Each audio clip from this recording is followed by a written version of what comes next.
Hi, welcome back. Today I am going to discuss further what we did last time. Last time we showed you the different testing positions for the various muscles in both gamma 1, gamma 2, active circuit gamma 1 and gamma 2. And we showed you the circuit or pause lock or stacking. This is very, very important because when we find a muscle going weak, we need to know what to do with that. We need to know why it's gone weak. It might be that it's a suppression or it's a nutritional or genetic, but if it goes weak on the gamma 2 test, that's accident, nutritional or genetic. Which one is it? We don't really know at this point. Also, when a muscle goes weak, if it doesn't go weak on those four stages but just simply goes weak in contraction, what do we do with that? Well, a number of kinesiologies many years ago, when they first started kinesiology, they had what was called hand modes, and that was where they placed the hand in various positions on the body to show them what was going on. And that's been refined and developed, and now we call them finger modes, but they're still the same principle. And we know that with our hand, we know that the thumb has a neutral polarity. But we also know that the fingers on each hand, the index finger relates to our structural well-being, the middle finger relates to our nutritional or genetic well-being, the ring finger relates to our emotional well-being, and of course the little finger relates to our electrical well-being. So when the pad of the thumb is placed against the pad of the little finger, when we've tested a muscle, if it's gone weak, right, and we then do that and it comes strong, then we know that the problem is an electrical problem. Similarly, if it's the emotional finger and it comes strong, if it's a nutritional or genetic finger it comes strong, or if it's a structural problem. And these are very important because this is where we find out what we've actually got to do to help the person get over whatever the problem is. So it's all terribly fun actually, because what happens is when a muscle goes weak, we have generally we put it into circuit. So the muscle goes weak, we spread our feet, we're in circuit. So we've now got a weak muscle. That's when we test those. Now, anybody can have or hold that circuit.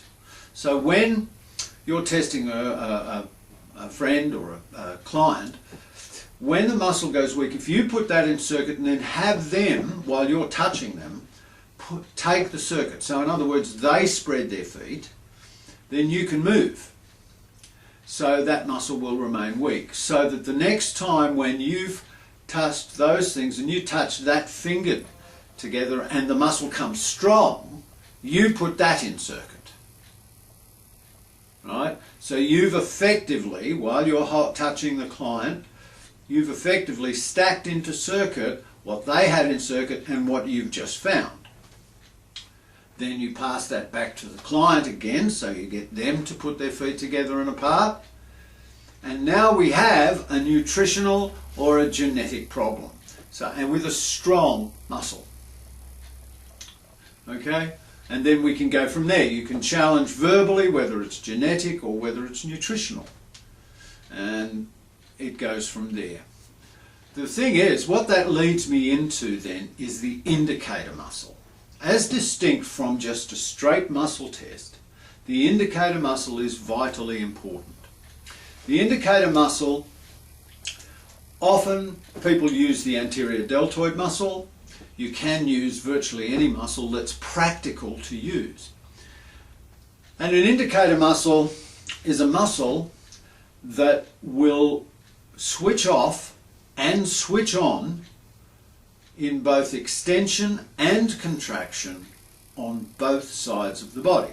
So if you were going to use anterior deltoid, you would turn the anterior deltoid muscle off, both in and turn it back on again, and then turn it off in extension and turn it back on again, so it's strong, and then you would do it on the other side of the body as well. It's not a true indicator if you can't do that on both sides of the body. If, for instance, the muscle, you go to turn the muscle off and it doesn't turn off, then we know that we've got a blocked circuit somewhere. And that muscle is not a good muscle to be using for an indicator muscle. And that's very important, because quite often people will just test a muscle and it's nice and strong and they say, oh, well, everything's all right. Well, no, it's not.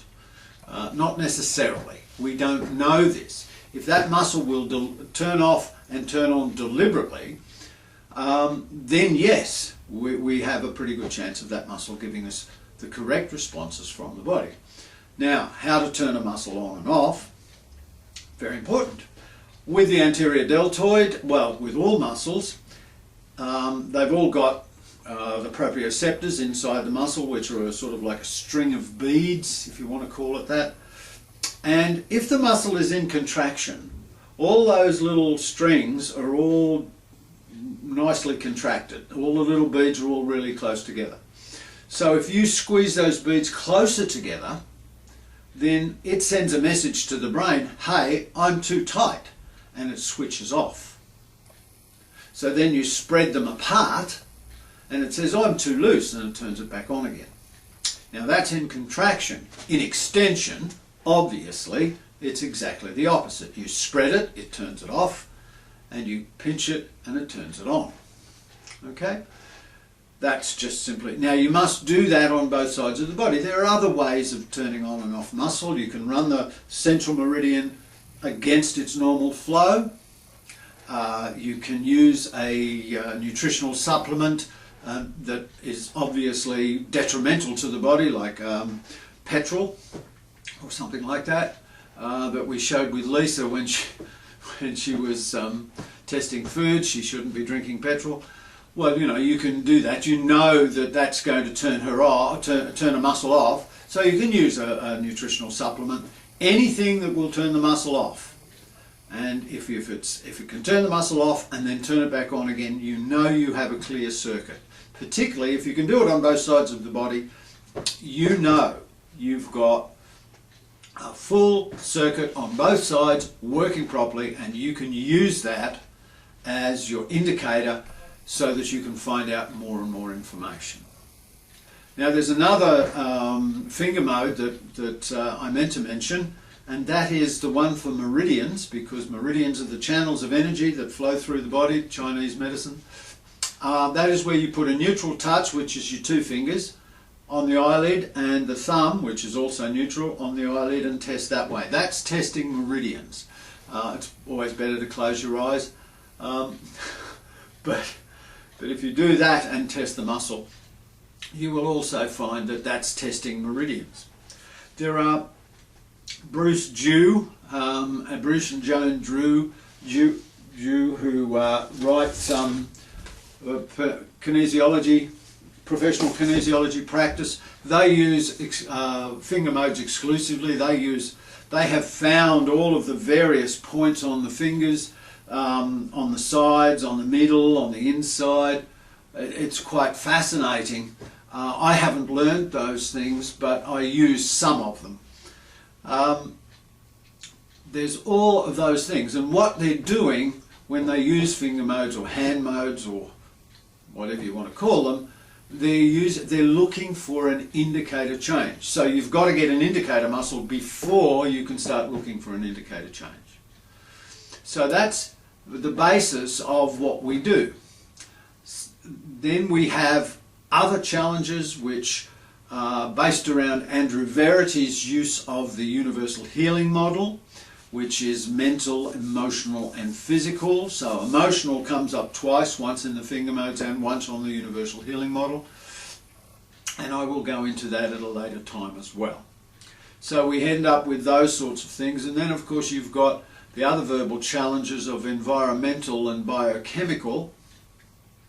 So we end up with 9 different challenges to any muscle weakness. So first of all, we set up with an indicator muscle, we utilize the circuits, and then we use finger modes and challenges to find it, because the principle, the basic principle of the kinesiology we practice is to find it, to fix it, and then we say break it, but actually it's to challenge it. And we like to challenge everything we've done, because if you can keep challenging it and finding a weakness, finding a problem, you correct that problem, you keep challenging, find another one, you correct that, find another one, then eventually you won't find any. And that way you should find that the correction you're doing should work quite well. The cry from Touch for Healthers is always, how long will it last? Well, our job is to try and make it last. It's a very complicated area of how to make something last, but nevertheless, I mean, if you fix somebody's shoulder and they say, how long will you last? And you say, oh, it's going to last forever, and they walk outside, trip over and fall into an oncoming car, and it wrecks their shoulder. Didn't last very long at all. So each of the things that we correct, we can only do what the muscles and the body and the person is showing us at the time. So that's something to bear in mind. Okay, that's all for now. I will be back shortly with some more.